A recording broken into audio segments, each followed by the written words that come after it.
Welcome everyone to our active listening leading to understanding panel. And today we're going to be discussing diversity and entrepreneurship. And we have an amazing group of women here with us to share their experiences and their stories in entrepreneurship and in business. And so we'll start first by introducing our panel of dynamic women that we have here with us today. And it's all in honor of International Women's Day. So first up, we have Grace Ng. She's an investor with the Raine Group, and she has advised in media technology companies globally. And Grace will share with you her story and why she's committed to entrepreneurship and promoting women in this space.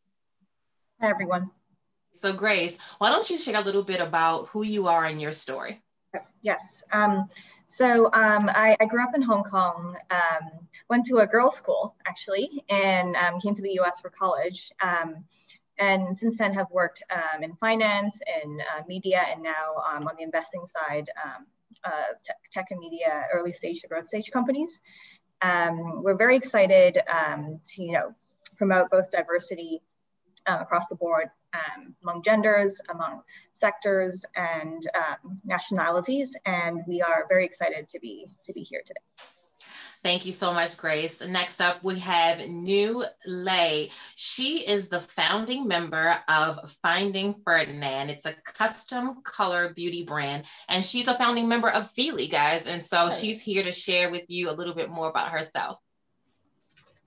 Hi, everyone. My name's New, and I'm the founder of Finding Ferdinand, and I come from a background of software startups in Austin, Texas, and then I moved to New York to really combine technology and beauty together by creating Finding Ferdinand, where women can come and really create beauty their way. Thank you, New. Up next, we have Maya French, and Maya is the founder of Koia. It's a food and beverage company, and she's totally committed to mentoring female entrepreneurs, and she has a very unique story about even growing up in a food desert. So Maya, please share your story and why you're committed to female entrepreneurship. So I founded Koia at the ripe age of 23. So I'm really committed to delivering access to healthy food products by creating category disruptors. I'm currently working on my second startup in the food and beverage space, and this space is not known for being very inclusive, but I'm starting to see more, young people and even females breaking into the space, which has motivated me to offer mentorship to these people.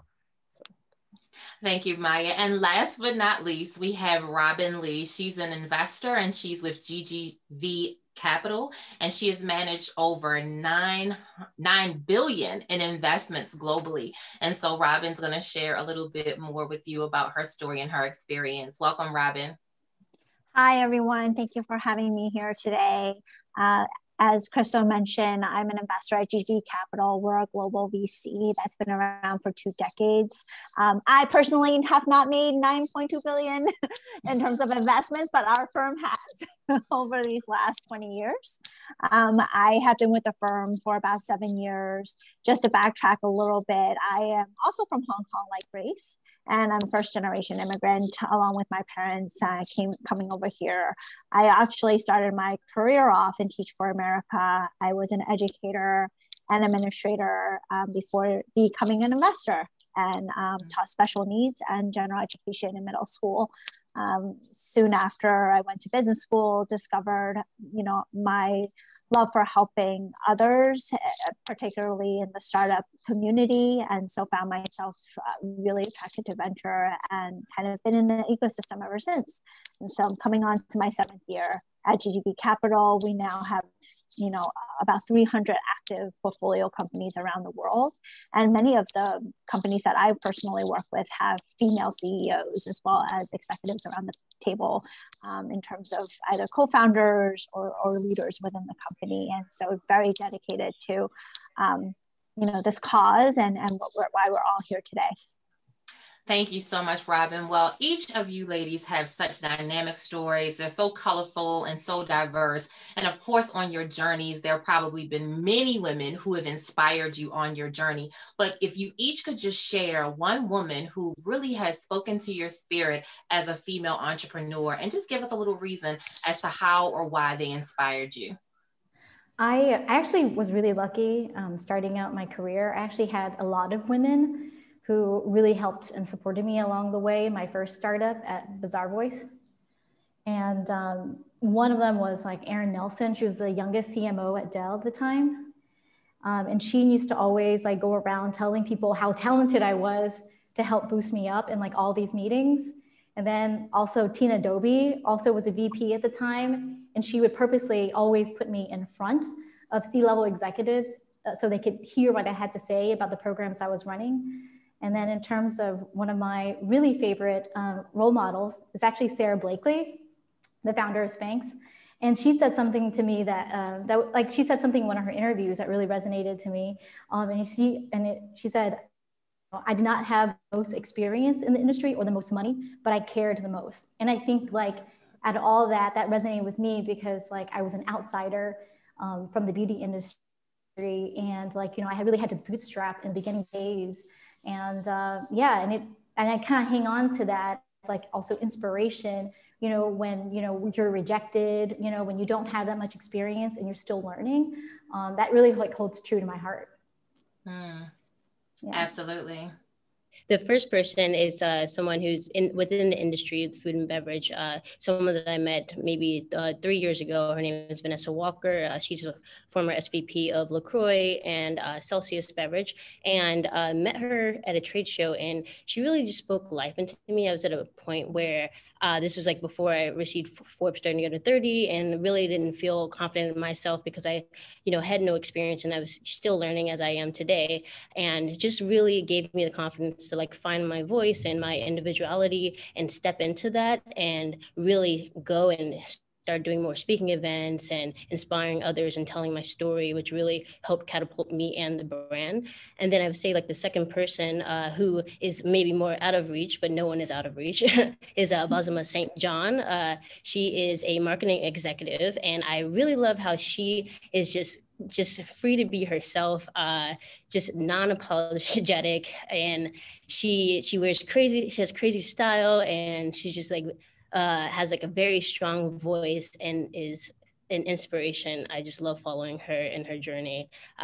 So those are the two people that have inspired me along the way. I also have two. My first one is my mom. I know it's a little bit lame to talk about your parents, but you know, growing up, I learned a lot about kind of what my parents had to go through. And my mom in particular, she was the female in the family. She had to take care of my grandma who wasn't, you know, she lost, my mom lost her dad when she was very young. And so my uncle was the only one who was able to go to college and graduate from high school just because he was male. And all the money kind of went to him. And my mom went to night school while she was working, and but never got to finish high school. And it wasn't until I was in college in the US where she was actually able to get her GED at night and like her high school diploma. And she went through a nursing program here in the US, worked, you know, 2 jobs throughout my whole life alongside with my dad. And so she's been really inspirational for me in terms of just seeing how hard work can really make anything possible. And also it's like never too late to do anything. And now she supports me by helping me raise my son, Adrian, and my upcoming daughter as well. And so I think she's definitely inspired me and pushed me along because she does everything to help me become who I am. And then the second woman who has really inspired me is Jenny Lee, who is a managing partner at GGB. I was an intern at GGB when I first started, and she was just very compassionate. She pulled me aside, gave me actually almost 2 hours, just like talking to me about who she was, how she became in her journey. But one thing that, you know, really stood out to me is just like, you know, in venture or in any role, it's never about like just this one skill set that you get.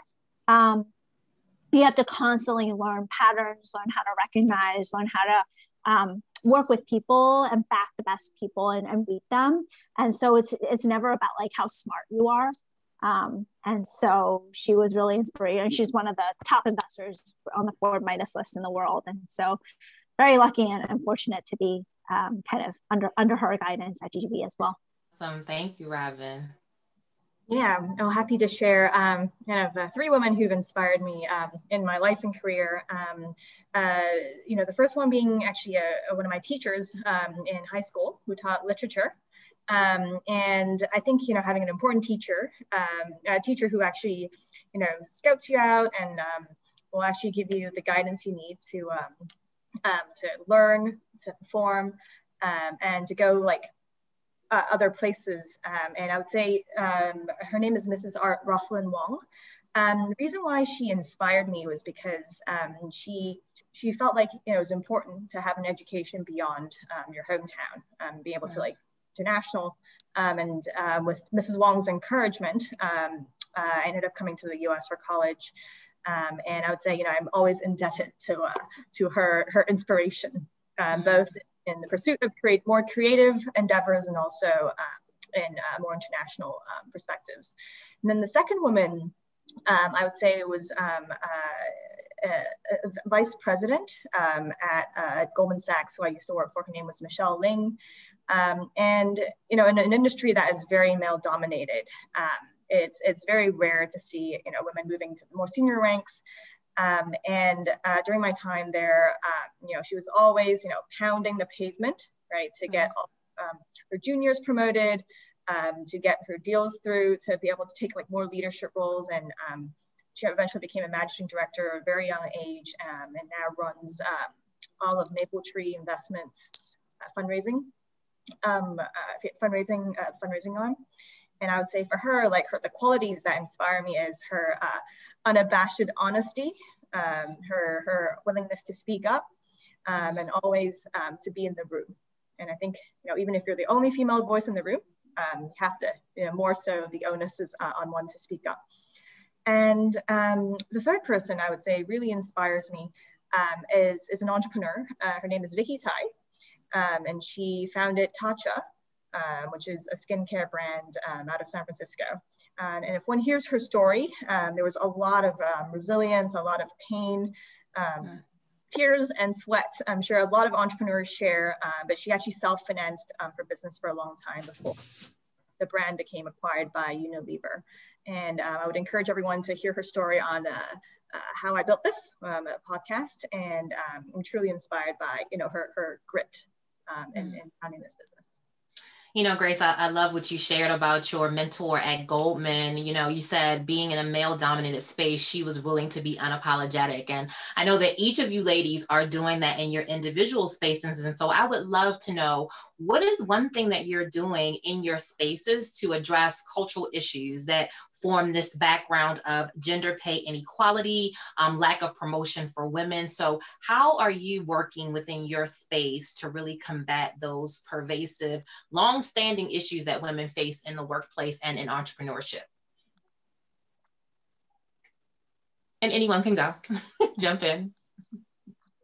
I'll get us started. I think for us, from an investor perspective, whenever we look into new deals, the diversity of background in the founding team is just as an important factor as any. And if we do see kind of a gap, we're active. We have a platform team and a talent team that actively support us to make sure that we can hire a diverse group into the leadership, and also develop them as well. And I think, whether it's an independent board member, we work with platforms such as All Raise to place them in. Chief in our portfolio has 3,500 executive women who I'm constantly talking to. Many of them actually have joined our portfolio.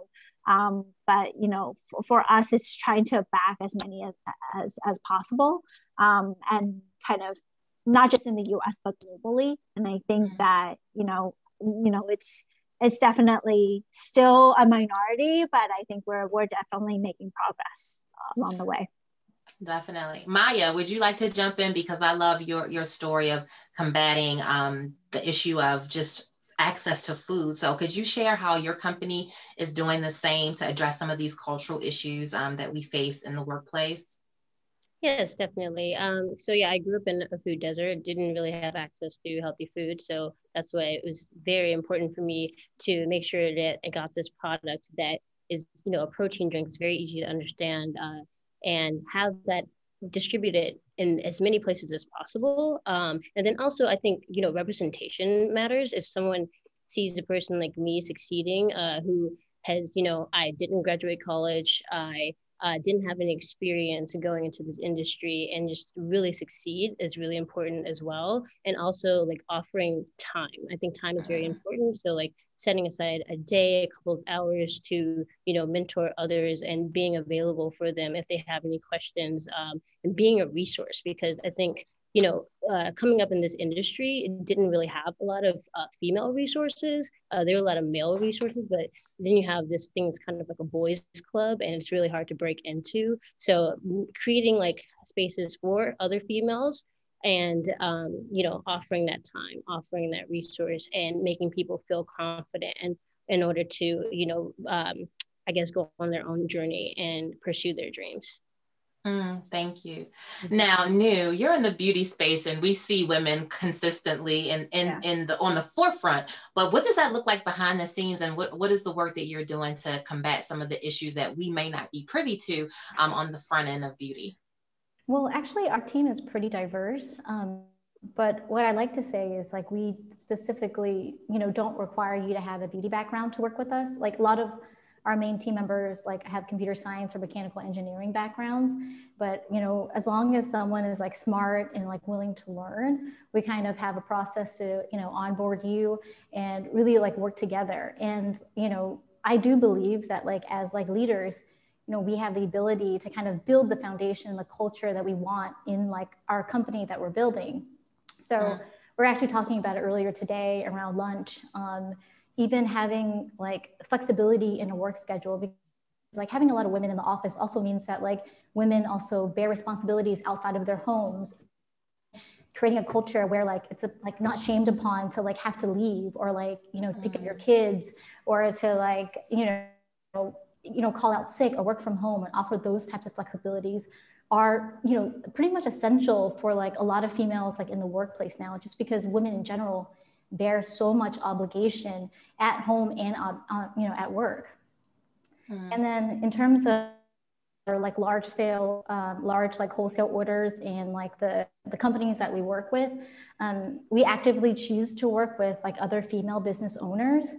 And we do that on purpose because we want to create more business opportunities. We want to put the money into more other female business owners, rather than just like another male-owned like business. So we actively go out of the way and find like factories owned by women, suppliers that are female operated. So then we can also kind of like also pay it forward in those ways. Yes, and actually, so New is the perfect segue into Grace, because New just mentioned about like putting the money behind women, right? So Grace, I want to cut to you and talk about the work that you're doing as an investor and in the investment space to help bridge this pay inequality and a lot of the lack of access to promotions that we see for female business owners and employees. Yeah, there's a shocking statistic about like 2% of venture funding going towards women, female founders. At Raine, we're very conscious when we deploy capital.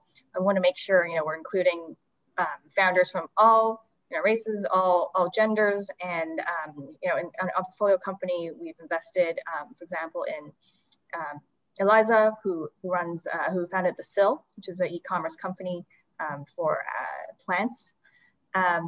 We've also invested in Kama, behind Chloe, who's founded an incredible sexual wellness platform. And we were constantly in our pipeline, like thinking through, how can we support more women in their business. And I do think that our investment committee is we have a female partner. Her name is Deborah May, one of our founding partners. And to Maya's point, having a role model and partner at the firm who's able to support these kinds of investments is really important. And sometimes what I notice is the reason why maybe a lot of female-led businesses may not be founded where some of these industries aren't understood by male investors in the first place. And so sometimes it's more about having more female investors on board and be able to understand more of the businesses that these founders are leading, And, in whole, I think the whole ecosystem can be improved as we have more, gender balance in numbers. Mm. Yes, absolutely, Grace. And that statistic is very overwhelming, the 2%. But also we know that for women, over a lifetime of work, it's slated that because of the lack of pay or unequal pay, we actually make almost $1 million less over a lifetime of work than the average man. So what can we do as women? Because a lot of times it's difficult to hold others accountable if you're not in the executive leadership space. What can people do to hold male leaders accountable for this pay inequality and lack of funding for women? One thing that I have noticed in terms of, at least on the pay side, is that, I realize a lot of my male counterparts tend to talk to each other very openly about pay. They know everyone's salaries, they know everyone's bonuses, they talk about investments all the time, to each other. They even have spreadsheets about this. Whereas women, I know don't tend to be very open about it. And you actively have to go out and share those statistics with each other, and not, and just kind of give more transparency. And so there's been other females kind of in venture that I've connected to other partners to, other females who'd be like, hey, you're going up to negotiate. And so you should know every data point possible, and talk to others and get them to just open up to you, because you know what, the men are doing it. And I know they are, because they even sometimes share it with me when I actually ask. And all you actually have to do is just ask too. And so when you come to the negotiation table with the facts, with the data, I think that that will help the pay gap, because you won't get it if you don't ask. And I think that for a lot of us, we tend to wait for the perfect moment, or we need a certain milestone to be hit in order to get there. And you know what, a lot of the men, they don't do that, right? Mm-hmm. So I think helping each other out and pushing each other to be I have a female role model that I look up to, who is a female partner in a different firm, and she's constantly asking me when is your next promotion? When was your last conversation about that? Right. And so pushing each other, I think, and holding each other accountable is definitely something we can do. And we try to do that from an investor perspective, and making sure hey, it's time to make sure you get the compensation that you're supposed to get as well, and the equity. If you need to get, grants or kind of refreshers or anything like that, it's always up for discussion. And Maya, I love what you share in your story about not having the typical experience, right? And so Robin just talked about the ask and being unapologetic about asking for things. Where do you get that confidence from to really ask, even though you may be a novice in this space, or you may not fully feel okay, I have all of the quote unquote credentials to ask? Yeah, I would say it's definitely not easy, and I haven't always had the confidence. It comes over time, and being more confident in your abilities, and really fighting that imposter syndrome that we all seem to have, because we have to, and then also doing your research. Before, I didn't know about how much, but even as an advisory role, how much equity should I have based on what I think my value and my contribution could be to a company. So really just valuing yourself, having that data behind the contributions that you can make to someone.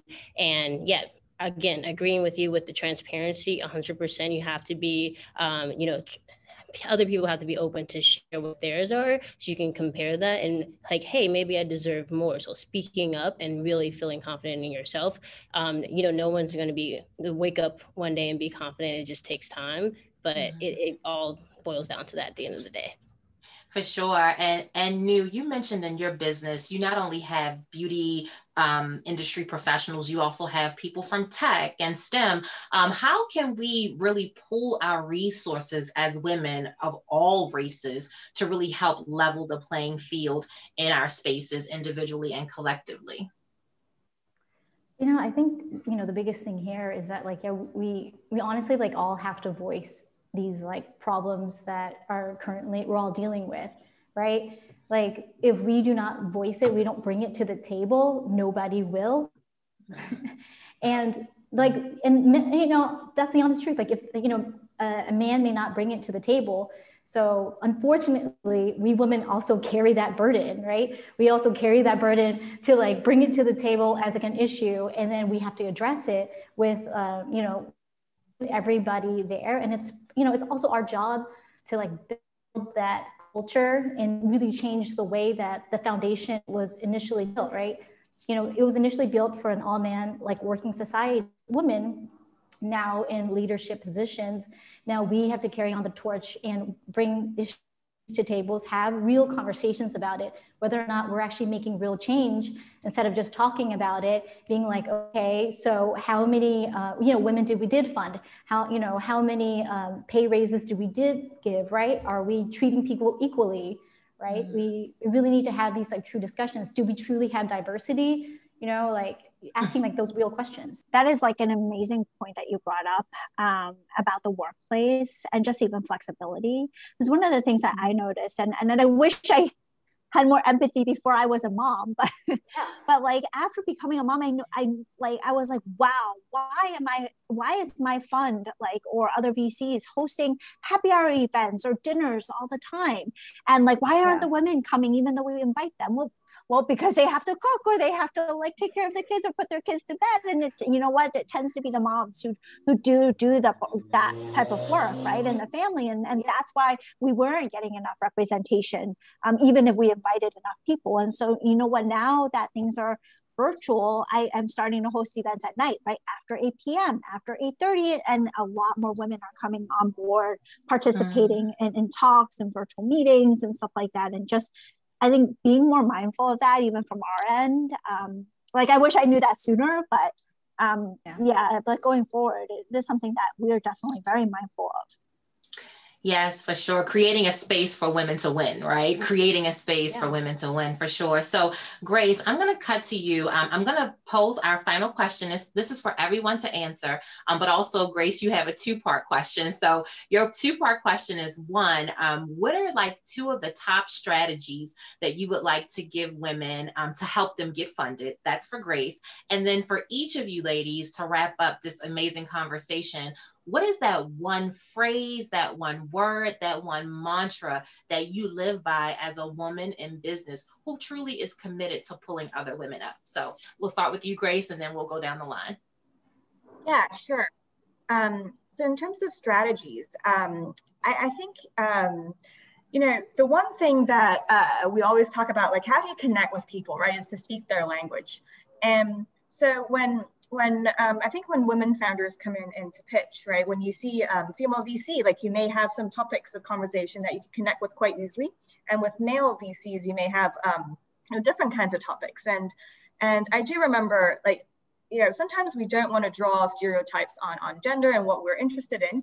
But for example, one of my former bosses, who was an executive at Discovery, she said, Grace, learn sports, you know, learn the acronyms, learn the terminology. And, you know, that's an area of topic that you could connect with someone on, you know, that they could be interested in. What happened at the Super Bowl, like, you know, be able to talk about a bit of that.